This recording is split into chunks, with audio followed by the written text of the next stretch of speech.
અને હવે war room સાથે આગળ વધીએ તો સમૂહ લગ્નમાં પરસોત્તમ સોલંકીનો દબંગ અંદાજ જોવા મળ્યો છે। ઉના કોળી સમાજના સમૂહ લગ્નમાં એક મોટું નિવેદન તેમણે આપ્યું છે। ઘણીવાર જાહેરમાં ભાષણમાં કંઈક કહી દઉં, કોઈ ન સમજે તો ધોકાવાળી કરાય। જ્યારે આ મુદ્દો સમાચારમાં આવ્યો તો ટીવી વાળાએ તેનો ઘણો પ્રચાર કર્યો। મને પૂછ્યું કે તમારે શું કહેવું છે।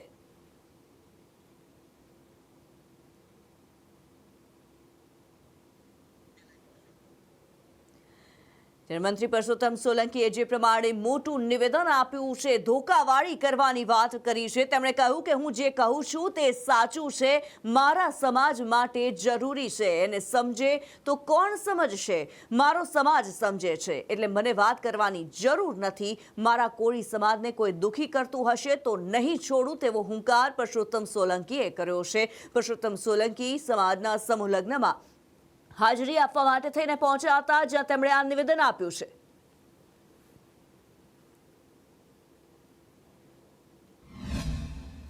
કે કોઈ ન સમજે ને તો ધોકાવાળી કરે।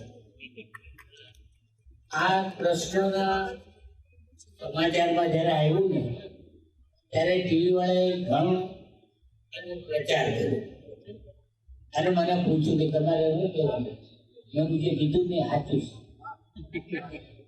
તમે ન તો તમારો વિષય, પણ મારા હાથે સાચું છે અને મારા સમાજની જરૂર છે। એ નહીં સમજો તો કોણ સમજે?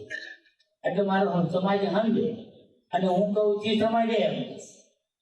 એટલે મારે આ બધું કઈ રાગ કરવાની જરૂર નથી। મારા સમાજને કોઈ દુઃખી કરશે તો હું નહીં છું, એ લોકો કરે કે ના કરે, પણ મને મારો કોળી સમાજ બહુ પ્યારે અને મારો લાય। એક તરફ પરસોત્તમ સોલંકીનો દબંગ અંદાજ તો બીજી બાજુ ઉનામાં ધારાસભ્ય हीरा સોલંકીનો શાયરાના અંદાજ ઝળક્યો। तेरे दिन अच्छे हैं तो मुझसे किनारा कर ले તેવું શાયરાના અંદાજમાં हीरा સોલંકી બોલ્યા। સાથે જ તેમણે ઉમેર્યું કે હમ તો બુરે લોગ हैं, બુરે વક્ત में काम आते हैं। हीरा સોલંકીએ જે પ્રમાણે શાયરાના અંદાજ ઝળકાવ્યા છે, આ સાથે જ તેમણે એક સંદેશ આપ્યો છે સમાજને। તેમણે કહ્યું છે કે જે સમજવું હોય તે સમજે, અમને જેવા સમજવા હોય તેવા સમજે, પણ ખરાબ સમયમાં પરસોત્તમ અને हीरा સોલંકીને યાદ કરજો। આ એક સંદેશ સમાજને આપ્યો।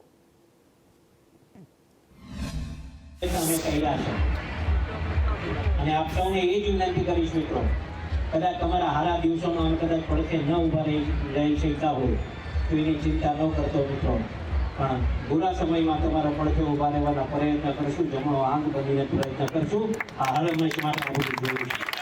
तेरे दिन अच्छे हैं तो मुझसे किनारा कर ले, तेरे दिन अच्छे हैं तो मुझसे किनारा कर ले, हम तो बुरे लोग हैं, बुरे वक्त में काम आते हैं।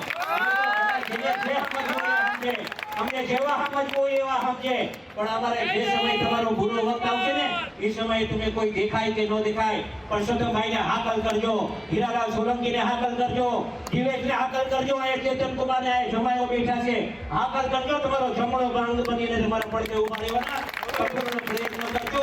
આજે સમાજે પ્રેમ આપ્યું છે ને હંમેશા અમે કહેતા આવ્યા છીએ।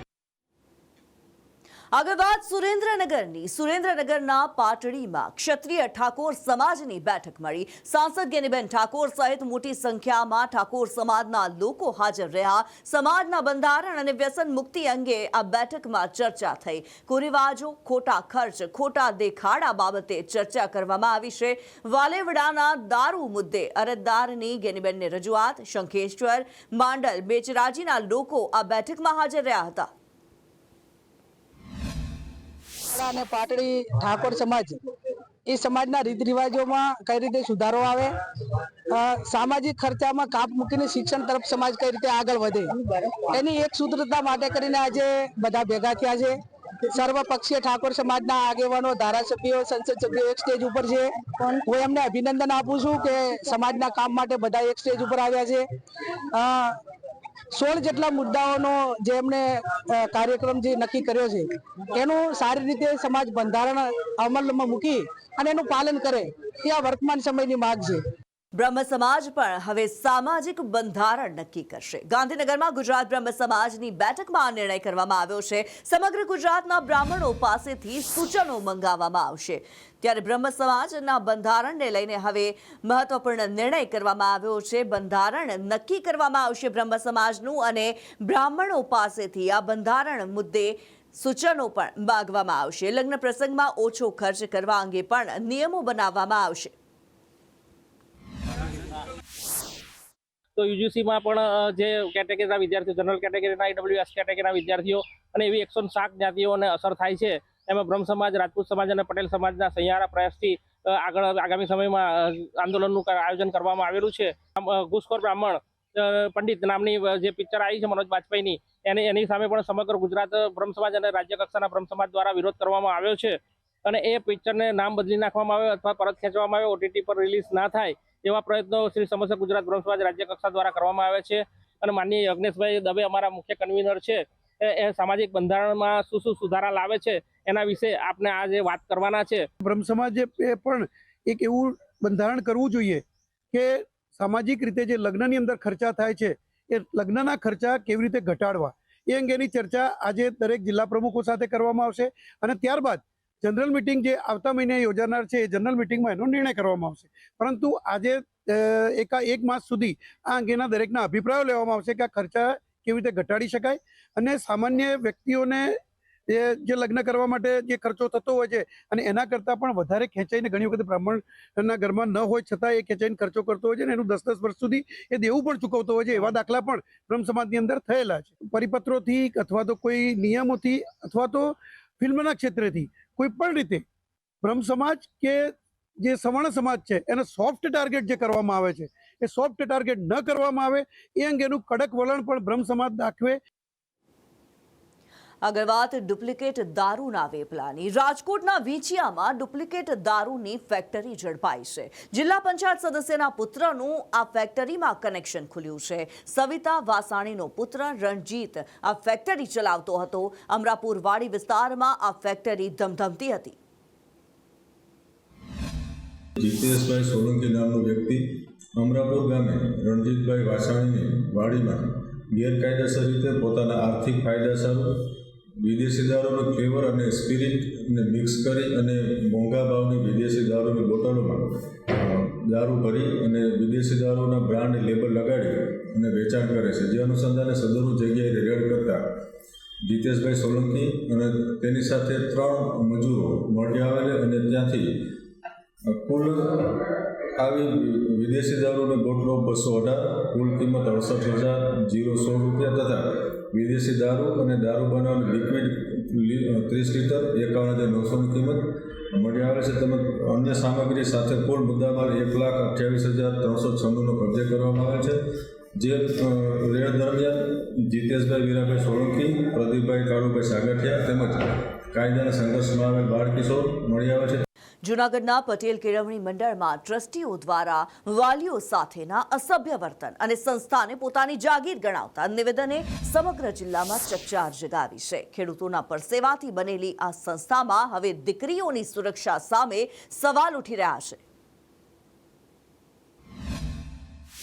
વાલીઓને બોલાવવા કે જે બનાવ બન્યો એની માહિતી લેવાને બદલે વાલીઓ ઉપર ખરાબ વર્તન કરેલું અને વાલીઓને દબાવવાની કોશિશ કરેલી. તો અમારું બધાય વાલીઓ આજે ભેરા થયા છે અને ટ્રસ્ટી મંડળને એવું કહેવા માગીએ છીએ કે વાલીના જે કાંઈ પ્રશ્નો છે એ તમે સાંભળો. હવે આ વસ્તુ જે આગળ બની 21 તારીખના, એની પહેલાં પણ નવરાત્રિમાં આવી વસ્તુ બનેલી છે. નવરાત્રિમાં એક છોકરો કન્યા હોસ્ટેલના બાથરૂમમાં 24 કલાક રહી ગયો. તો હવે આનાથી મોટી બેદરકારી કઈ હોઈ શકે? તો દીકરીઓ અમને ફરિયાદ કરે છે કે તમે પપ્પા અહીંયા જમવાની વ્યવસ્થામાં થોડુંક ધ્યાન દેવડાવો, સંસ્થામાં વાત કરાવો કે અહીં જમવાનું વ્યવસ્થિત નથી બનતું. અહીંયા બધા ઉદ્ધતાઈથી થોડાક શિક્ષકો વાતચીત કરે છે, ત્યાંનું વર્તન બધા વાલીને દીકરીઓ ફરિયાદ કરે છે. પણ અમે ટ્રસ્ટીને કહીએ છીએ તો ટ્રસ્ટી અમારું કોઈ સાંભળતા નથી કે ભાઈ વાલી મિટિંગ કયો, દીકરીઓની ફરિયાદ છે એ સાંભળો. તો ટ્રસ્ટીનું એવું કહેવું છે કે આ કોઈ સંસ્થા છે એ પટેલ કેળવણી મંડળ, એ કોઈ જ્ઞાતિની નથી, પટેલ જ્ઞાતિની અમારી જાગીર છે. કનેરિયા પટેલ કેળવણી મંડળ ત્યાં અમારી દીકરીઓ ભણે, વાલી તરીકે અમે મળવા ગયા હતા. તે દિવસે જે બનાવ બન્યો એ બાબતનો બનાવ અમે રજૂ કરીએ છીએ કે બહારનો વ્યક્તિ અંદર ઘૂસી ગયેલો, અમને પકડીને અમે પોલીસ થાણે લઈને ગયા, ત્યાં મૂકી આવ્યા અને આ બાબતનો બનાવ બનેલ છે. તો એ બાબતે અમને તે પછી 24 તારીખે સંસ્થાવાળાએ બોલાવ્યા અને ગેરવર્તન ને ગાયરું નાનતન કીધું ને અમને એમ કીધું કે આ સંસ્થા તમારી નથી, સમાજની નથી, આ સંસ્થા અમારા ટ્રસ્ટીની છે.